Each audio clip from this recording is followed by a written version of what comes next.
18వ అధ్యాయం చాలా క్లుప్తంగా చూసారా. ఎక్కువ డిస్కషన్స్ అయితే వాక్యాన్ని చూడండి, సాక్ష్యాలు అన్నీ కూడా క్లుప్తంగా చెప్పాలి. అందుకే మీరు సమయానికి వస్తే పాటలు త్వరగా అయిపోతే ఆరాధన త్వరగా అయిపోతుంది. సరే, 2వ రాజుల గ్రంథం 18వ అధ్యాయం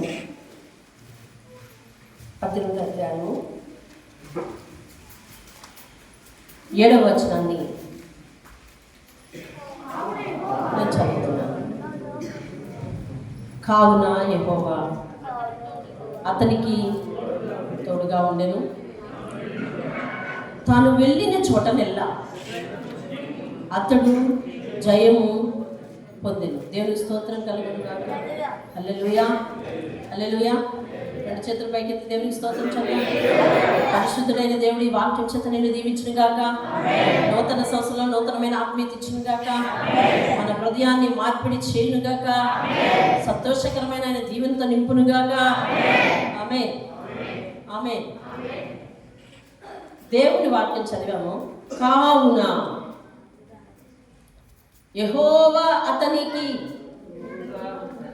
తోడుగా ఉన్నాడు, అందువలన యెహోవా అతనికి తోడుగా ఉన్నాడు. అదే కదా అర్థం. అందువలన అతనికి యెహోవా తోడుగా ఉన్నాడు, తాను వెళ్ళిన చోటెల్లా, ఎక్కడికి వెళ్తున్నాడో అక్కడ దేవుడు అతనికి ఏమి ఇచ్చాడంట? జయం ఇచ్చాడంట. అది పొందుకొని అతను ఏం చేశాడంట? ఇంటికి వచ్చాడు. దేవుని స్తోత్రం కలిగి.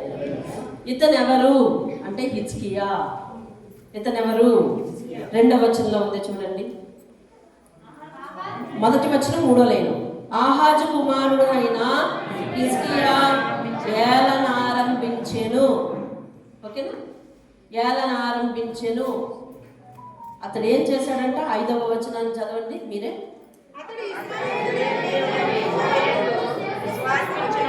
చాలు. అతడు ఇశ్రాయేలీయుల దేవుడైన యెహోవా యందు ఉంచాడు. 6వ వచనం చదవండి. యెహోవాతో హత్తుకుని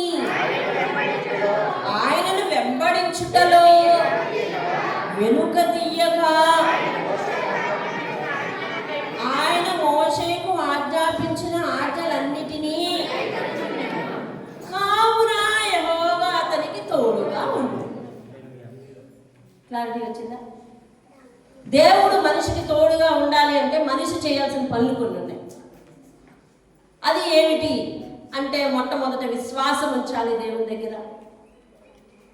రెండవది దేవుణ్ణి హత్తుకుని జీవించాలంటారు. చూసారా మాట? ఏం చేయాలంటండి?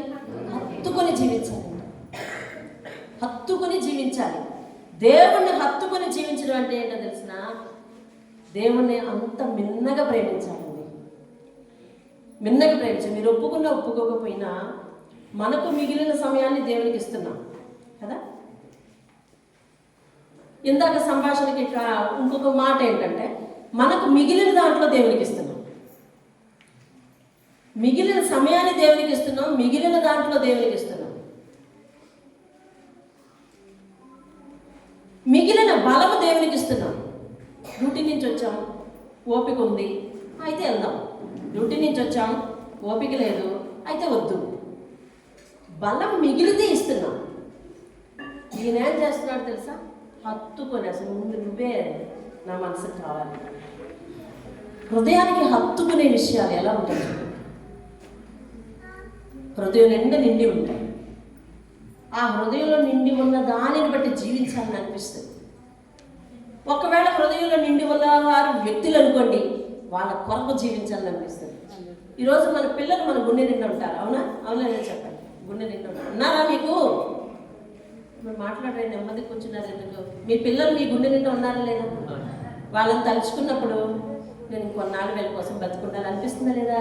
బ్రతకాలనిపిస్తుందా లేదా? అనిపిస్తుంది. మన గుండె నిండా హత్తుకున్న విషయాన్ని బట్టి మన ప్రేమ ఉప్పొంగే విధానం ఉంది, మనం జీవించే విధానం ఉంది. ఇక్కడ హిజ్కియా దేవుణ్ణి హత్తుకున్నాడంట. హత్తుకోవడం అంటే హృదయానికి తాకించుకున్నాడు దేవుణ్ణి. నా హృదయమా నువ్వు ఉన్నవయ్యా అంటా ఉన్నాడు. హత్తుకున్నాడంట. రెండవది ఏం చేశాడంటే తెలుసా, ఆయనను వెంబడించుటలో వెనక్కి తీయలేదు. అంటే ఏదన్నా సమర్పణ చేసుకున్నాడంటే ఇంకా సూటిగా అక్కడనే ప్రయాణించాడు తప్ప ఆగలేదు, స్లో డౌన్ అవ్వలేదు, వెనక్కి తీయలేదు. నిన్న ఆత్మీయ అభివృద్ధి కొడుకులో దేవుడు వేసిన ప్రశ్న అదే. మొదటి సంవత్సరం మొట్టమొదట మీరు ఏమని తీర్మానం చేసుకుని దేవునికి వాగ్దానం చేశారు, అది ఇప్పటికీ ఎన్ని వర్కౌట్ చేశారు, ఎన్ని రోజులు వర్కౌట్ చేశారు, ఎంతకాలం కొనసాగింది, ఆ తర్వాత ఆ సమర్పణ ఎప్పుడు కట్ అయిపోయింది? అది ఏ సందర్భంలో వచ్చిందంటే దావీదుతో దేవుడు భంగము కాజాలని వాగ్దానం చేశాడంట. భంగము కాలేదు అంటే అతనికి డిస్కనెక్ట్ అవ్వలేదు కదా. దేవుడేమో మానవుడితో భంగము కాజాలని వాగ్దానాలు చేస్తూ ఉంటే మానవులేమో దేవుడికి నీకు ఇది చేస్తాను, నీకు అది చేస్తాను, నీకు అది చేస్తాను, నీకు అది చేస్తానని ఆయనకేమో ఉపవాసం పెట్టి కొద్ది రోజులు చేసిన తర్వాత కనిపించడం మానేస్తే మనది భంగం అయిపోయింది, వాగ్దానం అయిపోయింది దేవునితో. వెనక్కి తీస్తున్నాం మనము. అతడు వెనక్కి తీయలేదంట, అసలు దేన్ని కూడా వెనక్కి తీయలేదంట, దేన్ని కూడా. ఆయన ఏదైతే దేవునిలో ఇలా నడవాలి అని అనుకున్న మార్గాలు ఉన్నాయో వాటిలో నుంచి వెనక్కి తీయలేదంట అతడు. మన విశ్వాసంలో నడుస్తున్నప్పుడు వెనక్కి తీసే పరిస్థితులు వస్తాయి, వెనక్కి తీసే వ్యక్తులు కనిపిస్తారు, భంగము చేసే అవిశ్వాసులు మనకు ఎదురవుతుంటారు, లేదా లోక పరిస్థితులు మనకు ఎదురవుతుంటాయి. ఏమి ఎదురైనా ఆయన వెనక్కి తీయలేదంట.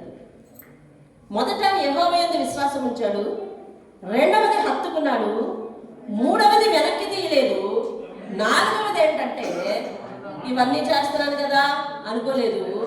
మోషే ఆయనకు ఆజ్ఞాపించిన ఆజ్ఞలన్నిటినీ, అది ఆజ్ఞలన్నిటినీ అంటే అన్నీ వచ్చేస్తాయి. అర్థమైందండి?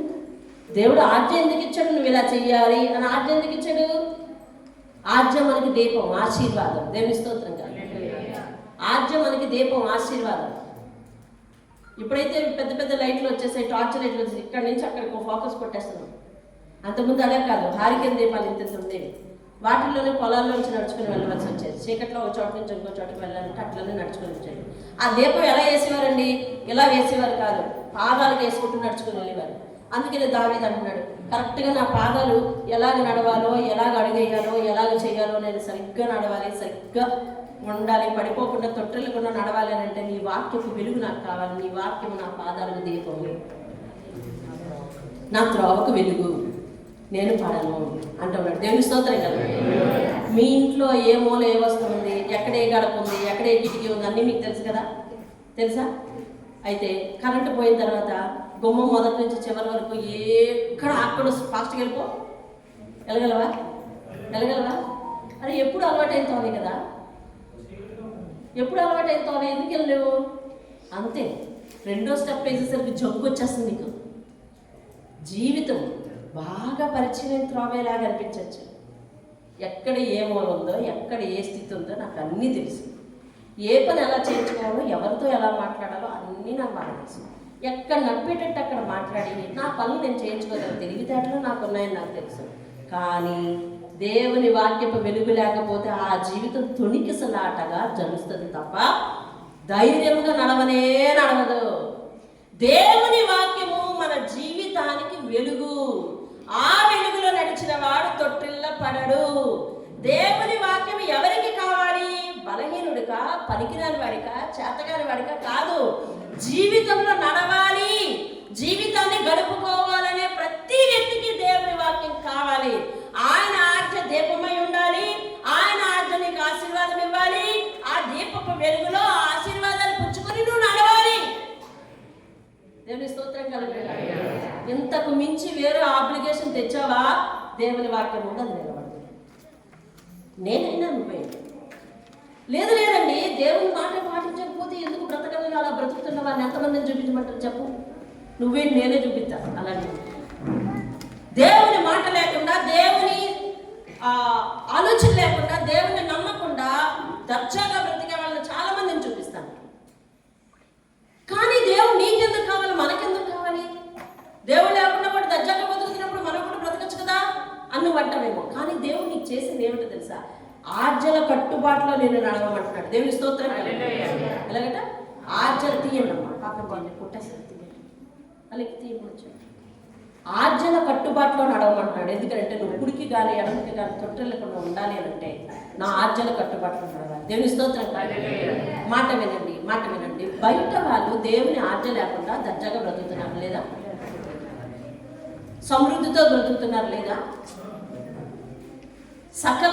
సకల సంపన్నతతో బ్రతుకుతున్నారు లేదా? అయితే నీకెందుకు ఈ ఆజ్ఞలు, నీకెందుకు ఈ ఆంక్షలు, నీకెందుకు ఇవన్నీ అని అంటే ఎప్పుడో కాబోయే నిత్య జీవం కోసం దేవుడు భూమి మీద ఉంటుండగానే నీకు రాసిస్తానంటున్నాడు. అందుకోసం దేవుని లేకపోతే జనులు కట్టులేక తిరుగుతారు. కట్టులో తిరిగితే నువ్వు దేవుడికి లెక్క అప్పచెప్పక్కర్లేదు. లెక్క అప్పచెప్పలేకపోతే నీకు తీర్పు లేదు. తీర్పు లేకపోతే నిన్ను పరలోకంలో కూర్చోబెడతాడు దేవుడు. హల్లెలూయా. మీకు తెలుసా, చదువుకున్న వాళ్ళు చాలా మంది కొన్ని కోర్సులకు ఎగ్జామ్ ఉండదు, సర్టిఫికేట్ మాత్రమే. కొన్ని ట్రైనింగ్ కోర్సులకు ఎగ్జామ్ ఉండదు, సర్టిఫికేట్ మాత్రమే. అవును కదా సతీష్? అవునా? కొన్ని కోర్సులు చేస్తే ఎగ్జామ్ ఉండదు, సర్టిఫికేట్ మాత్రమే. అవునా? ఎందుకంటే కోర్సులో ఉన్నాయి. మరి వేరే వాళ్ళకి ఆ సర్టిఫికేట్ కావాలంటే ఈ కోర్సు గురించి ఏం తెలుసో కొంత టెస్ట్ రాయాలి. అవునా కదా? చెప్పండి. అవును. బయట వారు తప్పక తీర్పులో నిలబడాలి. వారు చేసే ప్రతి పనిని బట్టి దేవునికి లెక్క చెప్పాలి. అయితే నువ్వు లెక్క చెప్పనక్కర్లేదా? చెప్పాలి. కానీ ఒక విధమైన నీకు ఎగ్జంప్షన్ ఉంది. ఎలాగ తెలుసా? ఎగ్జంప్షన్ ఎక్కడ తెలుసా నీకు? ఆయన ఆజ్ఞల పరిధిలోనే నడుస్తున్నప్పుడు నీకు ఇక ఏకంగా ఆయన వాగ్దానం చేసిన లోకమే ఇస్తాడు దేవుడు. దేవుని స్తోత్రం. హల్లెలూయా. ఇదిగో ఈయన ఈ భూమి మీద ఉంటుండగా దేవుణ్ణి చాలా దగ్గరగా ఆయన సహాయాన్ని పొందుతున్నాడు. ఎట్లాగంట? దేవుడు అతనికి తోడుగా ఉన్నాడంట. అతను పోయిన చోటల్లా పని జరిగిపోతుందంట, జయముగా ఉందంట. దేవుని స్తోత్రం కలదు. హత్తుకొని ఎలా ఉన్నాడంట? ఈయన మొదట ఎలా ఉన్నాడంట? విశ్వాసం. తర్వాత ఏం చేశాడంట? హత్తుకున్నాడంట. తర్వాత ఏం చేశాడంట? వెనక్కి తీయలేదంట. తర్వాత ఏం చేశాడంట? ఆచరణని పాటించండి. ఇదండి గ్రేడింగ్. అంచెలంచెలుగా విశ్వాస జీవితాన్ని పెంచుకోవడం. ఫస్ట్ అతడు దేవుడు అని నమ్మకం ఉంచడం. విశ్వాసం అంటే ఏమండి? ఆయన నన్ను బాగు చేస్తాడు, ఆయన నన్ను రక్షిస్తాడు, ఆయన నన్ను కాపాడుతాడు అనే ఒక నమ్మకం ఉంచుకోవడం విశ్వాసం. నమ్మకం ఉంచుకోవడం విశ్వాసం. అంతేనా? అది ఓకే? నమ్మకం ఉంచడం విశ్వాసం. ఇప్పుడు నేను ఒక మెట్టు ఎక్కుతున్నాను. దేవుని హత్తుకుంటా ఆధారపడటమే కాక హృదయానికి హత్తుకుని అభిమానించి ప్రేమిస్తున్నాను. ఇంకో మెట్టు ఎక్కుతున్నాను. నిన్ను నేను బాగా ప్రేమిస్తున్నాను కాబట్టి నీ విషయంలో నేను చేసుకున్న ఏ సమర్పణ నుంచి నేను వెనక్కి తిరిగిపోవాలని దేవునితో ఒప్పందం చేసుకున్నాను. ఇంకో మెట్టు ఎక్కుతున్నాను. ఇది దేవునికి ఆయనకి వ్యక్తిగతమైన సంబంధం ఇప్పటి వరకు. అవునా? విశ్వాసం ఉంచటం, హత్తుకోవటం, వెనక్కి తీయకుండా ఉండటం ఇప్పటి వరకు దేవునికి ఆయనకున్న వ్యక్తిగతమైన సంబంధం. ప్రతి ఒక్కరికి ఆజ్ఞలు అనేవి కామన్గా ఉన్నాయి. అవునా కదా? అవునా కదా? నేను దేవుని పరిచయం బాగా చేస్తాను, దేవుని వాక్యం బాగా చెప్తాను, అయితే ఆజ్ఞలు పాటించద్దా? నేను పాటించకపోతే నన్ను ఎక్కడ పెడతాడు తెలుసు దేవుడు? ఫస్ట్ నరకంలో ఫస్ట్ టికెట్ ఇచ్చేస్తాను నాకు. అర్థమైందా? ఎందుకని ఆజ్ఞలు ఎసెన్షియల్. అందరూ పాటించారు. చెప్పేశాడు యాకోబు పత్రికలో, ఇదిగో మోషే రాసిన ధర్మశాస్త్రంలో ఉన్న ఆజ్ఞల్లో ఎవరు ఏ ఒక్కటి తప్పిపోయినా మొత్తం ధర్మశాస్త్రం అంతా తప్పిపోయినట్టే. మీరు మాట్లాడతారు, ఒక్కటి తప్పిపోయినట్టే అంటే అవి కూడా పాటించాలి లేదా? అంటే నేను దేవుని ప్రేమించడం, దేవునికి నేను చేసుకున్న సమర్పణ ప్రకారం నేను నడవటం, ఆయనను హత్తుకోవటం, ఇవన్నీ నాకు ఆయనకి వ్యక్తిగతంగా ఉన్న సంబంధం అయితే ఆయన కామన్గా ఉంచిన ఆజ్ఞలు అందరితో పాటు నేను పాటించాలి. అందరితో పాటు నేను పాటించాలి. అర్థమైందా? దేవుని స్తోత్రం. నేను అంటాను, యోహాను దేవుని హత్తుకున్నాడు, యోధా దేవుడి వెనకాల కొన్నాళ్ళు నడిచాడు, అంతే. ఆయన డిస్కనెక్ట్ అయ్యాడు. ఎందుకనంటే ఆయన ఆజ్ఞలు పాటిస్తున్నానా లేదా, ఆదివారం వెళ్తున్నానా లేదా, అదేంటండి దశమ భాగాలు అందరూ ఇస్తున్నారు, నేను ఇందులో పోగేసానా లేదా, దీన్ని కరెక్ట్గా ఆయనకి లెక్క చెప్తున్నానా లేదా, కాబట్టి వీటి విషయంలో నేను సరిగ్గా పనిచేశానా లేదా, పరిచర్య చేశానా లేదా, ఇవి మాత్రమే చూసుకున్నాడు తప్ప వ్యక్తిగతంగా అతనికి ఈయనకి సంబంధం లేదు. ఉందా? యోధాకి దేవునికి వ్యక్తిగతమైన సంబంధం పెంచుకున్నాడా? మాట్లాడాలి మీరు. యోధా తెలుసుకున్నది మాట యోధ మీకు ఎవరికి తెలియదా? యోధ తెలిసిన వాళ్ళందరూ తెలియదు కదా. యోధ తెలిసిన వాళ్ళందరూ మాట్లాడండి. సతీష్ యోధ తెలీదా? తెలుసు. దేవునితో సంబంధం పెట్టుకోలేదండి, అంతే. చర్చకు వస్తున్నావా? వస్తాను. ఆజ్ఞలు ఎలా ఉన్నాయి? పాటిస్తున్నావా? పాటిస్తున్నావు. మరి ఇంకా మనం అనుకున్నాడు దశ పాటిస్తున్నావు. ఇస్తున్నాను. ప్రతి ప్రార్థనకు వస్తావా? వస్తుంది, అంతే. ఇది అవుటర్ రిలేషన్ అయిపోయింది, ఆచారంగా చేసే పని అయిపోయింది. ఇప్పుడు మానసికంగా మనసుకు సంబంధించి దేవుడితో సంబంధం ఇది పెంచుకోలేదు, అందుకే అమ్మేస్తాను అన్నాడు. అందుకే అమ్మేస్తాను. అర్థమైందా? ఇవాళ కొన్ని సందర్భాలు వస్తే మనము అవతల బంధువుల మాట లేకపోతే అవతల బయట వాళ్ళ మాట వింటున్నాము, దేవుని దగ్గర సరిగ్గా నిలకడగా నిలబడలేకపోతున్నాం. ఎందుకు తెలుసా? ఆ సందర్భంలో ఇదిగో నువ్వు పక్కన ఉండు అని చెప్పి అమ్మేస్తున్నావు. దేవుడిని పక్కన అని చెప్పి అమ్మేస్తున్నావు. అర్థమవుతుందా? దేవుణ్ణి హత్తుకోవడం అంటే ఏంటో దేవుడు మాట్లాడుతున్నాడు. ఒక 10 నిమిషాలు మీరండి. దేవుని హత్తుకోవడం అంటే ఏంటి? పాచిపోయిన మనలో పాతుకుపోయిన ప్రతి విధమైన ఆచారాన్ని వదిలిపెట్టుకోవాలి. కావలసి చూడండి 17వ అధ్యాయం యువత పేజీ తిప్పండి. మీరు ఎక్కడ తిరగక్కర్లేదు, జస్ట్ పక్క పేజీ తిప్పండి. 12వ వచనం చదవండి. 17వ అధ్యాయం 12వ వచనం. చేయకూడదని వేటిని గూర్చి యెహోవా తమకు ఆజ్ఞాపించెనో ఎవరు అందరూ. మరి ఈయన ఏం చేశాడు చూడండి. ఆయనను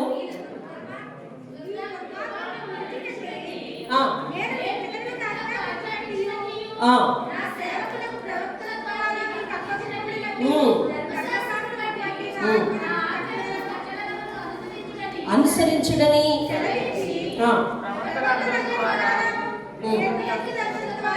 అవును. చాలు చూడండి. వారందరూ దేశంలో వాళ్ళందరూ ఏం చేస్తున్నారంట? వారి పూర్వీకులు ఏం చేస్తున్నారంట? చేయకూడదని యెహోవా దేనిని గురించి ఆజ్ఞాపించాడో వాటిని చేస్తున్నారంట. వాళ్ళందరూ తమ కుమారుల్ని 17వ వచనం ఉంటుంది చూడండి. తమ కుమారులను కుమార్తెలను అగ్నిగుండం దాటించి సకునము చిన్నతనం వాడుక చేసుకుని యెహోవా దృష్టికి చెడుతనము చేయుటకి తమ్మును తాము అమ్ముకొని. యోధ అమ్మాడు అన్నారు కదా. అప్పుడు తాతోళ్ళు కూడా దేవుడు అమ్మారు, చూసావా? యోధ అమ్మేశాడు. అమ్మ యోధ లాంటి మూర్ఖుడు ఎవరు లేరు, నేను యోధ లాంటి కాదు అన్నాం కదా. పూర్వీకులు ఎంతోమంది అమ్మేశారు. ఏం చేశారంటే, అమ్మడం అంటే ఏంటి? తమ కుమారులను కుమార్తెలను అగ్నిగుండం దాటించారంట. శకునం చూశారంట. శకునం అంటే ఏంటి? మంచిదా చెడ్డదా? సురేష్ ఇవాళ ఆదివారం మంచిదా చెడ్డదా? మంచిదా చెడ్డదా? మీరు ఎవరు చెప్పరే మంచిదా చెడ్డదండి? ఈరోజు మన బ్రతుకు రోజులన్నీ నువ్వు బ్రతికితే మంచిదయ్యా, పోతే మంచిది కాదు అని దేవుడు అంటే అర్థమైందండి. ఒక భక్తుడు అన్నాడు, నేను పోయినా మంచిదే అన్నాడు. నేను పోతే ఆయన దగ్గర ఉంటాను, ఉంటే ఇక్కడ ఉంటాను, అన్ని మంచిదేలాగన్నాడు. ఆయన ఎవరైనా ఎదిరిస్తాడా? కానీ ఇవాటికి కూడా ఇదిగో నేను పలానా ప్రయాణం పెట్టుకున్నాను కృష్ణ, రేపు హైదరాబాద్ వెళ్ళాలనుకున్నాను, మంచిదే కదా చూసి చెప్పు. ఇదిగో పక్కనే స్థలం కొనుక్కున్నాను, ఇందులో స్తంభం వేయాలి, మంచిదే కదా చూసి చెప్పు. లేకపోతే ఎక్కడైనా నీకు తెలిసిన సిద్ధాంతం ఉంటే తీసుకురానయ్యా, మంచిదో కాదో చూపిస్తాను, ఎటే గుమ్మం పెట్టాలో చూపిస్తాను. అర్థమైందండి? ఏదైతే చెయ్యకూడదని యెహోవా తమకు ఆజ్ఞాపించాడో అవి చేసి అమ్మేసుకున్నారంటండి. ఉన్నాయా మనలో అలాంటివి? అటువంటి వాడు యెహోవాను హత్తుకున్నవాడు కాదు. మీరన్నట్టుగా అటువంటి వాడు 10వ వంతు ఇచ్చిన దేవునికి అవసరం లేదు. అటువంటి కానుకాయని తీసుకోడు. ఇచ్చి ప్రతిఫలం ఆశించావా నీది తప్పు. అర్థమైందా? దేవునికి పరిచయం చేస్తున్నాను, ఆయన దగ్గర నిండాలి. ఇదిగో డ్యూటీ చేసేస్తే డ్యూటీలోనే, మిగతాదంతా చర్చిలోనే అంటావా? నీ ప్రయాసంతా వ్యర్థం. ఎందుకంటే నువ్వు కరెక్ట్గా ఆధారపడవలసిన విషయాల మీద, దేవుని మీద ఆధారపడకుండా లోకం మీద ఆధారపడుతున్నావు, మనుషుల మీద ఆధారపడుతున్నావు, ఆచారాల మీద ఆధారపడుతున్నావు, సాంప్రదాయాల మీద ఆధారపడుతున్నావు. అన్నిటికీ మించి దేవునికి దురాత్మలు దడుస్తున్నాయి అని అంటే ఆ దురాత్మలకు నీవు తడుస్తున్నావు కాబట్టి, దేవుని శక్తిని ఎరగక పైకి భక్తి వలె ఉంటున్నావు కాబట్టి, భక్తిగా ఉంటున్నావు కాబట్టి నీదంతా వ్యర్థం. నువ్వు చేసిన ప్రయాణం వ్యర్థం, నువ్వు తీసుకున్న బాప్తిసం వ్యర్థం, నీ రక్షణ వ్యర్థం. ఇందుకు కాంట్రవర్సీ మరొకటి లేదు. దీని నిమిత్తం ఎదురుగుండా దేవునికి వాదించగలిసిన మరొక పాయింట్ లేదు. ఉందా? నేను దేవుని మీద ఆధారపడాలి, నేను దేవుని మీద ఆధారపడాలి. దేవునికి స్తోత్రంగా. హల్లెలూయా. నేను ఒకటి అడిగా, ఇది కడుతున్నప్పుడు చాలా మంది సలహా ఇచ్చారు నాకు. ఇల్లు డిజైన్ చేస్తున్నానంటే చాలా మంది సలహా ఇచ్చారు. ఒక్కటే, మేస్త్రి రాము నేను అట్లా నిలబడ్డమంతే. నేను ప్రార్థన చేసుకొని వస్తానయ్యా.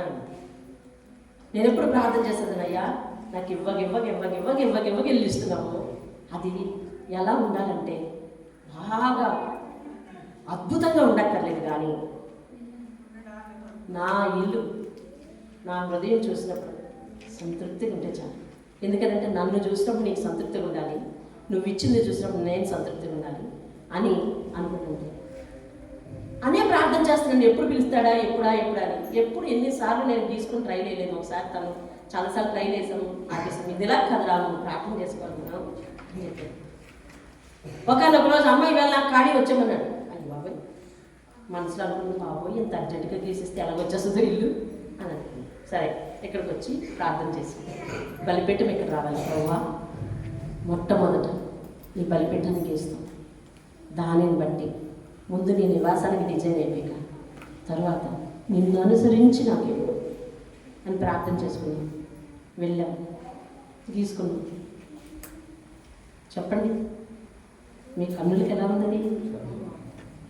ఏ సిద్ధాంతం తీసుకొస్తే నీకు అలాంటి డిజైన్ ఇస్తాడో అడిగి తీసుకురా. సతీష్, ఏ సిద్ధాంతం తీసుకొస్తే, సంజయ్ ఏ సిద్ధాంతం తీసుకొస్తే అలాంటి డిజైన్ ఇస్తాడో తీసుకురా. దేవుడు మనకి ఇచ్చిందండి, దేవుడు ఇచ్చింది. దేవుని స్తోత్రం. దేవుడు ఇచ్చింది. మేమే ఒకసారి ఇలా వద్దు, ఇది ఇటు అని అనుకుని జరుపుకుంటే దేవుడు డైరెక్షన్ ఇస్తున్నాడు అనమాట. కాదు ఇటు ఇది కాటు కావలసిన రూపురేఖల్లో నేను ఊహించింది, మనం ఊహించింది. నేను వచ్చి ఒకటే ఏం తీసుకోవాలి ప్రభు అని ఇక్కడికి వచ్చి ముందు బలిపెట్టం గీసానికి ఇక్కడి నుంచి ఈ స్తంభంలో ఇక్కడి నుంచి ఇలా ఉండాలి, ఇది ఇక్కడికి రావాలి అని ఇది డిజైన్ తీస్తాను. ఇంకంతే, ఇప్పుడు ఇక్కడి నుంచి నడవాలి వెనక్కి అని అనుకుంటూ ఈ గది దగ్గర నుంచి నడుచుకుంటూ అటు వెళ్ళి అక్కడి నుంచి నడుచుకుంటూ అటు వచ్చి గీసాం. దేవుని స్తోత్రం. హల్లెలూయా. రేపటి నుంచి మీరు ఎవరైనా కట్టుకుంటున్నారు మనకంటే వచ్చి ప్రార్థన చేస్తారు, ప్రార్థన చేసిన తర్వాత మీరు తీసుకోండి. లేకపోతే గీసేటప్పుడు నన్ను ఉండమంటూ ఉంటాను, లేకపోతే రాముని తీసుకుంటాను. అర్థమైందా? సివిల్ ఇంజనీర్లు కూడా మంది ఉన్నారు. అగో రామును, ఆ దివ్య ఉంది, అదిగో అలాగే ఎవరు జయ ఉంది, మేమందరం వచ్చేస్తాం. మాకు చక్కగా భోజనం వండి పెట్టండి. మేము ప్లాన్ చేస్తున్నాం కదా, అంతే ప్లాన్ చేసి వెళ్ళిపోతాం అంతే. మాకు ఇంకేమవుతుంది? అర్థమవుతుందా? ఇంకా ఎదురురా, ఇంకా గుమ్మం అక్కడ పెట్టచ్చు లేదా చూడు. ఇంటికి ఎన్ని గుమ్మాలు వచ్చాయి లెక్కెట్టు. 6 వచ్చేసే ఉండకూడదు, 7 పెట్టాలి, లేకపోతే 5 పెట్టాలి. 5గురు బయలుదేరకూడదు, అయితే సరి బయలుదేరాలి. 4గురైనా బయలుదేరాలి, 6గురైనా బయలుదేరాలి. ఇవన్నీ నిజం కాదు, నాకు తెలియదు. నేను చెప్తున్నాను, మామూలుగా చెప్తున్నాను. ఇందులో చూసిన వాళ్ళు అమ్మ 4గురు కాదు ఇంతమంది ఉండాలని మీరు ఎవరైనా ఇది అనుకున్నారు కనుక నాకేం తెలియదు. అది 7గురు బయలుదేరకూడదు, అది ఏడుస్తాను. అలా కాదు, 6గురైనా బయలుదేరాలి, 9 మంది అయినా 12 మంది బయలుదేరాలి, ఎంతమంది పేరెంటాలు ఉండాలి, ఇది చేయాలి. అర్థమవుతుందండి? ఇలాగా పెట్టుకుంటామంటే ఇంకా యెహోవా ఏవి చెయ్యకూడదని నీకు చెప్పాడో అది చేస్తూ దేవుని దగ్గర మాట ధీటుగా నేను దేవుని బిడ్డ నేను ఎట్ట నిలబడతావు? అసలు ఆయనేమో హత్తుకున్నాడంటే నువ్వే ఏం చేసినా నాకు దేవునిస్తుంది. సొలొమోను యెరూషలేమును కట్టించను అని ఉంది, అవును కదా? సిద్ధాంతం తీసుకొచ్చను ఉందా? నోవహు పడవను నిర్మించను, నావను నిర్మించను. అందరూ ఏంటది? ఓడను నిర్మించను. ఆయన అనేక మంది కళాకారులను తీసుకొచ్చను. ఉందా? లేదండి. ఉందా? నువ్వెందుకు తీసుకొస్తావు మరి? నీకెందుకంట? అందుకే దేవుని ఆలోచనతో నడుస్తావు కాబట్టి ఎక్కడో అక్కడ జీవితంలో బెండ్ అయిపోతుందండి. అది సరిచబడట్లా. ఉదయం దేవుడు దేవాలయాలు గుర్తు చేశాడు. అర్థమవుతుందా? నువ్వెన్నట్టుగా వంగవా లొంగవా, దేవుడు ఎక్కడ వంగుతావు అని తెలుసు, అక్కడ పెడతాడు అన్నమాట ముగ్గురు. కాబట్టి అటువంటి దాకా తెచ్చుకోకూడదు. మనకు తోడుగా ఉండాలా ఆయన. దేవుని స్తోత్రం కలుగునుగాక. మనతో పాటు రావాలా, మనతో పాటు బయలుదేరాలా, మనం ఎక్కడికి వెళ్తాం జయం ఇవ్వాలా. మనము తలంచినది దేవుని తలంపు అవ్వాలి. దేవుని స్తోత్రం కలుగునుగాక. మనం తలంచింది జరగాలంటలా నేను, మనం తలంచింది జరగాలంటే మనం తలంచిందే దేవుని తలంపులో ఉందనుకోండి ఖచ్చితంగా జరుగుతుంది. దేవుని స్తోత్రం హల్లెలూయా. అమ్మో మాటలో కూడా డివియేట్ అయిపోకూడదు.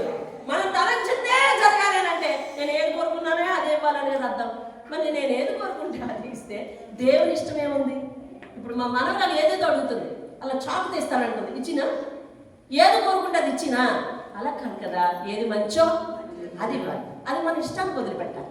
అర్థమవుతుంది. అలాగే దేవుని ఇష్టానికి మనం వదిలిపెట్టాలి. దేవుని స్తోత్రం కలగాలి. హల్లెలూయా. మీ అందరికి ఏమనిపిస్తుంది? అనిపిస్తుంది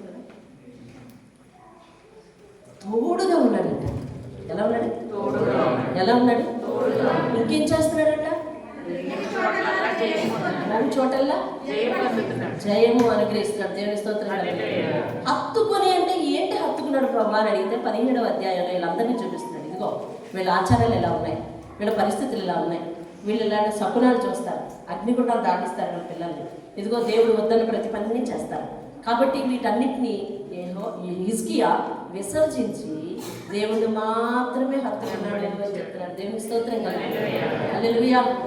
హల్లెలూయా. దేవుని కొరకు అలా బ్రతకటానికి ఇష్టపడదు. నూతన సంవత్సరం వచ్చేస్తుంది. నూతన సంవత్సరంలో నూతనమైన సమర్పణలు చేసుకుందాం. దేవుడు మాట్లాడుతున్నాడు రాత్రికాల సమయంలో.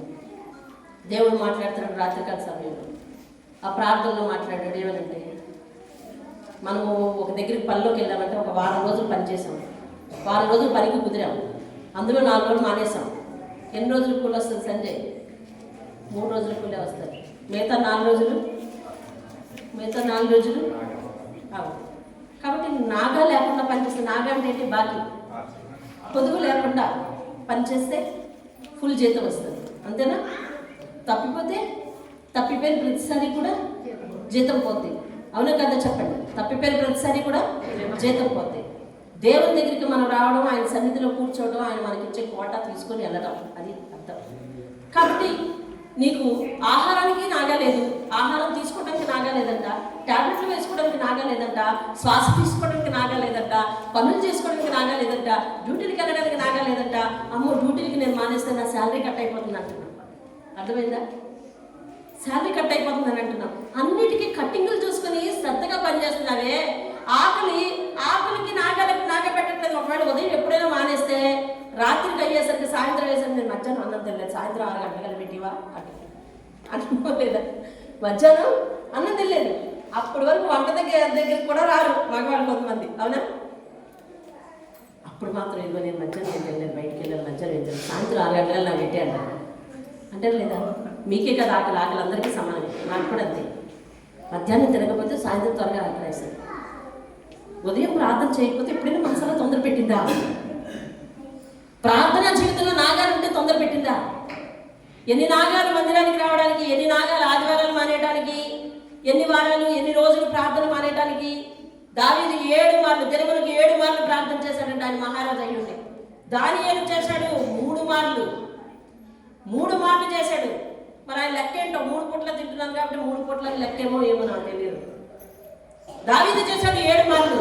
నువ్వెన్ని రోజులు చేస్తున్నావు? నీ పనిలో నాగా ఎందుకు, ప్రార్థనలో నాగా ఎందుకు, వాక్యం చదువుతున్న నాగా ఎందుకు?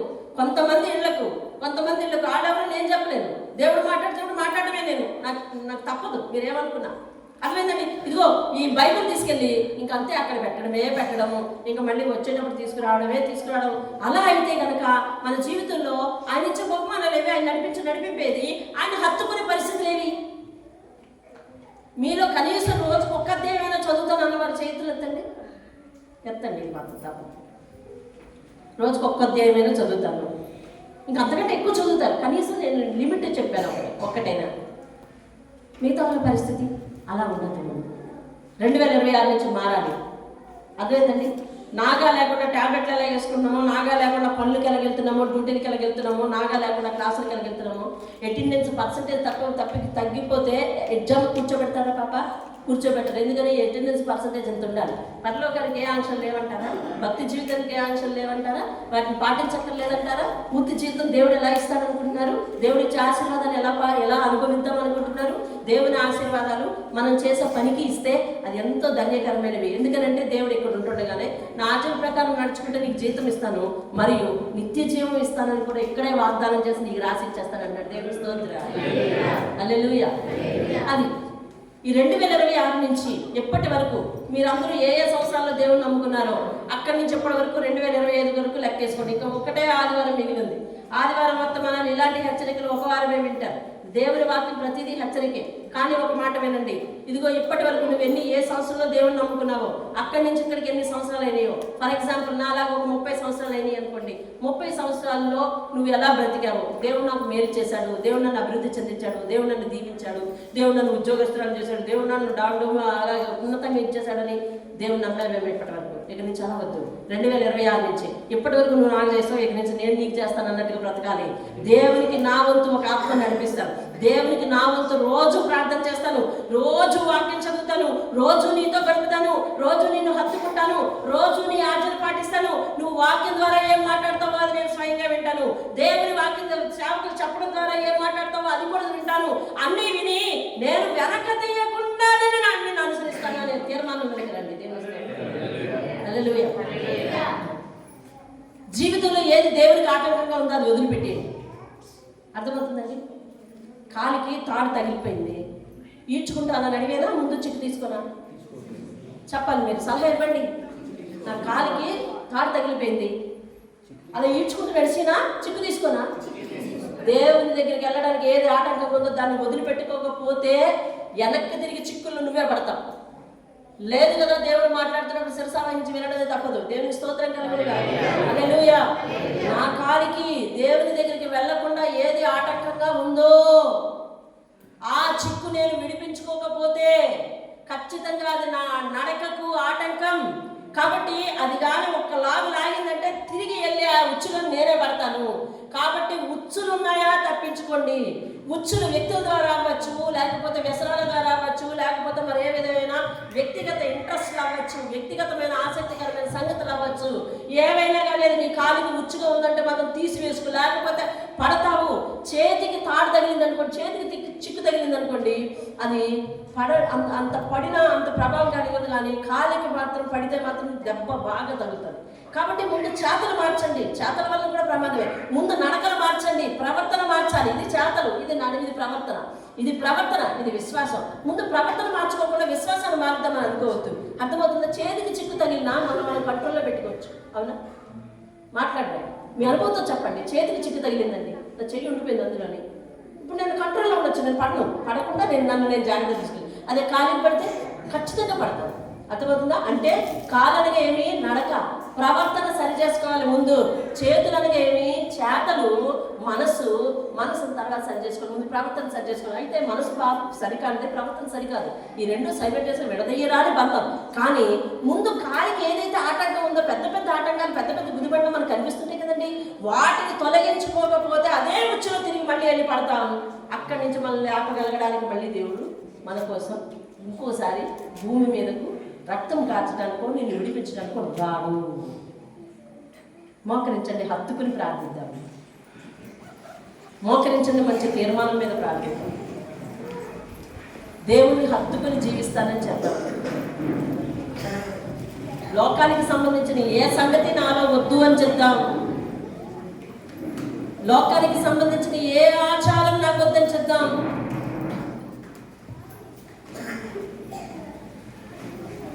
కాలికి ఉచ్చులు తగిలించుకుని ప్రయాణించొద్దు మనం.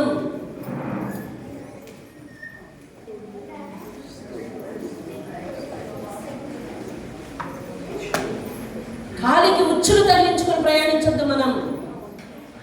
పడిపోతాం. నువ్వు పడద్దు.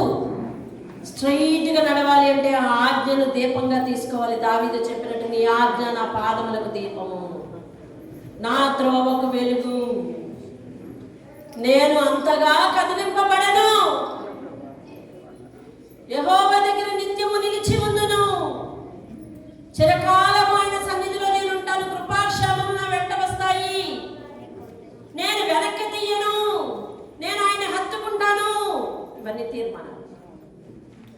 ఆయన ఆజ్ఞలను పాటిస్తాను. వ్యక్తిగతమైన సంబంధము ఉండాలి, వాక్యపరమైన సంబంధం ఉండాలి. ఇది చేస్తాను అది వద్దు, అది చేస్తాను ఇది వద్దు అనద్దు. లోకము దాని ఆశలు నీలో నశించిపోవాలి. లోకము దాని ప్రేరణ నీలో నశించిపోవాలి. దేవుడు తన ఆలోచనే బ్రతికి ఉండాలి. దేవుడు తన ఆలోచనే బ్రతికి ఉండాలి.